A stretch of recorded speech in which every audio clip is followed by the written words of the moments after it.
Hello' everyone, welcome back to my YouTube channel. আজি মই local মুৰ্গীৰ জোল বনাব খুজিছোঁ। তাৰ কাৰণে মই লৈছোঁ নৰসিংহ, ভেদাইলতা আৰু জাৰি পাত। মছলাৰ কাৰণে মই লৈছোঁ নহৰু, আদা, জলকীয়া, জিৰা, জালুক আৰু পিঁয়াজ। এতিয়া মই ধুনীয়াকৈ কুটি ল'লোঁ মছলাখিনি।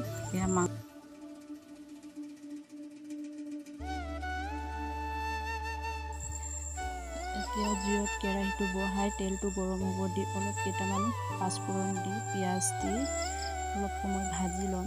ভাজাৰ পাছতে মাংসটো দিলোঁ। মাংসটো দিয়াৰ পাছত নিমখ দি ঢাকি দিম। অলপ সময় ভাজাৰ পাছত হালধি দিলোঁ। কণ্টেকৰ পাছতে নিমখ, আদা, জলকীয়া, নহৰু পিচি থোৱাটো দিলোঁ।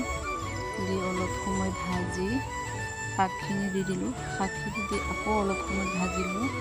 ভাজাৰ পাছত পানী দি দিলোঁ, গৰম পানী দি উতল অহাৰ কাৰণে জালুকৰ গুড়াটো দিয়াটো দেখুৱাই নহ'ল, ভিডিঅ' কৰাই নহ'ল। মই পাহৰি থাকিলোঁ ভিডিঅ' কৰিবলৈ।